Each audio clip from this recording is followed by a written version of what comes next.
آج کے موضوع کا میرا عنوان یہ ہوگا کہ ہمارے معاشرے میں جو ووٹ اور ووٹ کو استعمال کیا جاتا ہے، اس کی شرعی حیثیت کیا ہے؟ ایک حیثیت اس کی امانت ہے، اور ایک حیثیت اس کی گواہی ہے، ایک حیثیت وہ ہے جس کے متعلق صحابہ کرام رضوان اللہ تعالی علیہم اجمعین نے فرمایا ہے۔ اب مجھے حیرت اس بات کی ہے کہ ہمارے مسلمان پروپیگنڈوں کے شکار ہیں، اور ان پروپیگنڈوں کا شکار ہے جو ہمیں غیروں نے دی ہے۔ میں ہمیشہ کے لیے سمجھایا کرتا ہوں، ہم لفظ دہشت گرد استعمال کرتے، دہشت گرد صحیح بتاؤ، اللہ کو حاضر ناظر جان کر اللہ کے گھر میں بیٹھے ہوئے آپ کے ذہن میں کیا نقشہ آتے بتاؤ؟ لفظ دہشت گرد میں نے استعمال کیا، آپ کے ذہن میں کیا نقشہ آیا؟ بتا سکتے ہو؟ بتائیے نا۔ یہ ایک پروپیگنڈا ہے جو میرا مسلمان بھی کر رہا ہے۔ مجھے افسوس اس بات پر نہیں کہ جو غیر کر رہے ہیں، میرا مسلمان اس پروپیگنڈے کا شکار ہے۔ میں لفظ گلاس استعمال کر رہا ہوں، کوئی نقشہ آپ کے ذہن میں آ رہا ہے؟ گلاس، یار جواب دو گے تو میرے خیال سے آگے چلوں گا۔ میرے خیال سے آپ لوگوں کو سمجھ میں نہیں آ رہے، سمجھ آ رہے؟ گلاس سے آپ لوگوں کے ذہن میں کوئی نقشہ آ رہے؟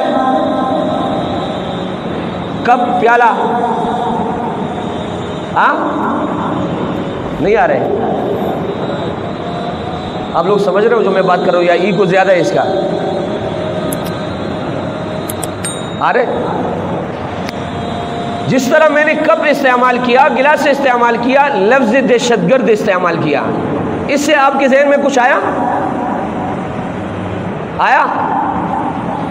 یہ میرا ساتھی ہنس رہے ہیں، یہ ابھی عنقریب انشاءاللہ میرے طرف بھی اشارہ کرے گا کہ آپ ہمارے ذہن میں آ گئے۔ ہاں دیکھیں، یہ ہمارے ہاں پروپیگنڈے ہو رہے ہیں، اور لفظ دہشت گرد کے استعمال کرنے سے میرا مسلمان میرے نقشے کو لیتا ہے، اور ایک مولوی کا ذہن میں آنا غیروں کے پروپیگنڈے میں آنا ہے۔ سمجھ رہے ہو؟ ایک پروپیگنڈا یہ ہے کہ مولوی کا سیاست سے کیا تعلق ہے، بس یہ ہمیں نماز پڑھائے، ہمیں جو ہے ہماری لیے جنازے پڑھائے، نکاحیں پڑھائے، اور مصلی پر کھڑا رہے، اس کے علاوہ یہ ایسا ہو کہ اس کی منہ سے کوئی دوسرا لفظ نہ نکلے۔ اگر یہ اونچا بولے تو یہ گناہ ہے، اگر یہ گالی کے بدلے میں گالی دے، حالانکہ قرآن کا قانون ہے ان النفس بالنفس والعین بالعین والانف بالانف والاذن بالاذن والسن بالسن والجروح قصاص، تو مولوی گناہگار۔ مولوی کا سیاست کے ساتھ کیا تعلق ہے؟ سنو حدیث سنو۔ کانت بنو اسرائیل تسوسهم الانبیاء، اپنے پیٹ سے نہیں بنا رہا ہوں، یہ نبی اکرم صلی اللہ علیہ وسلم کی حدیث ہے کہ بنی اسرائیل کے انبیاء علیہم السلام وہ اپنے ماتحتوں کو سیاست سکھایا کرتے تھے۔ کلما ہلک نبی خلفہ آخر، جب ایک نبی دنیا سے چلے جاتے اس کے بدلے میں دوسرا نبی آتے۔ وَأَنَا خَاتَمُ النَّبِيِّينَ لَا نَبِيَّ بَعْدِي، نبی پاک صلی اللہ علیہ وآلہ وسلم فرما رہے کہ میں تمام انبیاء علیہ السلام کا آخری نبی ہوں، میرے بعد کوئی نبی آنے والا نہیں ہے۔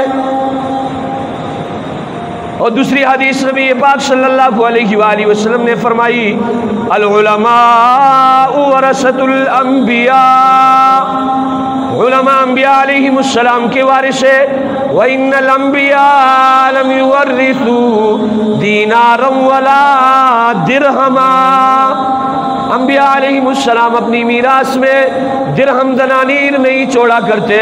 انما ورثوا العلم، وہ اپنی میراث میں علم چھوڑا کرتے، فمن اخذہ اخذ بحظ وافر، پس جو جتنے حصے میں سے لے گا وہ اتنا نبی کا وارث بنے گا، جتنا زیادہ علم حاصل کرے گا اتنا بڑا وارث بنے گا۔ حضرت ابو ہریرہ رضی اللہ تعالیٰ عنہ ایک دن مدینہ کے بازار میں نکلے، اعلان کیا، ارے صحابہ تم تجارت میں مشغول ہو، تم تجارت میں مصروف ہو، مسجد نبوی میں نبی پاک صلی اللہ علیہ وآلہ وسلم کا میراث تقسیم ہو رہا ہے۔ سارے صحابہ مسجد نبوی کی طرف دوڑ کر آتے ہیں، حضرت ابو ہریرہ رضی اللہ تعالیٰ عنہ علم کے حلقے میں بیٹھ جاتے ہیں۔ صحابہ نے پوچھا، اے ابو ہریرہ آپ بھی جھوٹ بول رہے ہو، میراث تو ہم جائیداد کو کہتے ہیں، میراث تو ہم درہم و دنانیر کو کہتے ہیں۔ تو نبی پاک صلی اللہ علیہ وسلم کے صحابی نے یہ حدیث پڑھ کر سنائی، العلماء ورثۃ الانبیاء وَإِنَّ الْأَنْبِيَاءَ لَمْ يُوَرِّثُوا دِينَارًا وَلَا دِرْهَمًا وَإِنَّمَا وَرَّثُوا الْعِلْمَ فَمَنْ أَخَذَهُ أَخَذَ بِحَظٍّ وَآفِرٍ۔ انبیاء علیہم السلام اپنی میراث میں درہم دنانیر نہیں چھوڑا کرتے، اپنی میراث میں علم چھوڑا کرتے۔ یہ علم کا حلقہ لگا ہوا ہے، جو جتنا زیادہ لے گا اتنا ہی وہ نبی کا وارث بنے گا۔ ایک یہ حدیث ہے، دوسری حدیث اس سے پہلے پڑھ کر سنائی کہ بنی اسرائیل کے انبیاء علیہم السلام سیاست کیا کرتے تھے، تو پھر سیاست کام کس کا ہوا؟ آپ کا جواب شاندار انداز میں ملنا چاہیے۔ اگر آپ جواب نہیں دو گے تو میں سمجھوں گا کہ ہوائی فائرنگ ہو رہی ہے۔ بھائی میرے عزیز ساتھی، ان دو حدیثوں سے کیا معلوم ہوا؟ سیاست کس کا کام ہے؟ بتاؤ نا، ہوائی فائرنگ ہو گئی؟ او بھائی یہ بتاؤ، میں نے دیکھو دو حدیثیں سنائی، حضور پاک صلی اللہ علیہ وآلہ وسلم فرما رہے علماء انبیاء کے وارث ہیں، اور کانت بنو اسرائیل تسوسہم الانبیاء، بنی اسرائیل کے انبیاء علیہم السلام سیاست کیا کرتے تھے، تو یہ کس کا کام ہے؟ علماء کا کام ہے نا۔ یہ پروپیگنڈا جو کہتے ہیں کہ علماء کا کام نہیں ہے، یہ قادیانیوں کا ہے، اور قادیانیوں کے پروپیگنڈے میں ہم آ کر یہی مسلمان جس طریقے سے دہشت گرد کا لفظ سے میرے شکل کو اخذ کر لیتے ہیں کہ بھائی جب میں لفظ دہشت گرد استعمال کرتا ہوں تو میرے مسلمان کے ذہن میں ایک پگڑی والا، ایک داڑھی والا، ایک مولوی صاحب آتا ہے، کیونکہ غیروں کے پروپیگنڈے میں آ چکا ہے۔ یہ پروپیگنڈا میرے مسلمان کے ذہن سے نکالنا کس کا کام ہے؟ میرا کام ہے۔ اسی طریقے سے یہ پروپیگنڈا کہ علماء کا سیاست سے کیا تعلق ہے، یہ بھی ایک قادیانیوں کا پروپیگنڈا ہے، اور اس وقت سے انہوں نے یہ پروپیگنڈا شروع کیا اور ہمارے مسلمان اس کو کر رہے ہیں، اس میں لگے ہوئے۔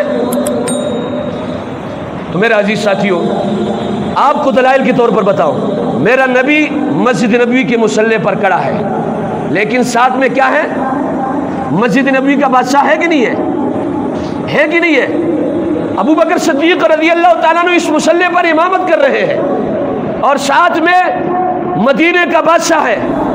اسی طریقے سے حضرت عمر ابن خطاب رضی اللہ تعالیٰ عنہ اس مصلی پر امامت کر رہے ہیں، اور ساتھ میں مدینہ کے بادشاہ ہیں۔ حضرت عثمان بن عفان رضی اللہ تعالیٰ عنہ اس مصلی پر امامت کر رہے ہیں، ساتھ میں مدینے کے بادشاہت کر رہے ہیں۔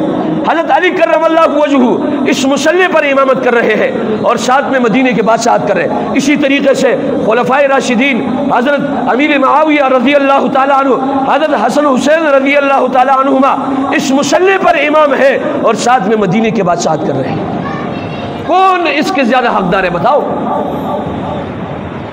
اس مصلی والا کوفہ میں علی کرم اللہ وجہہ سے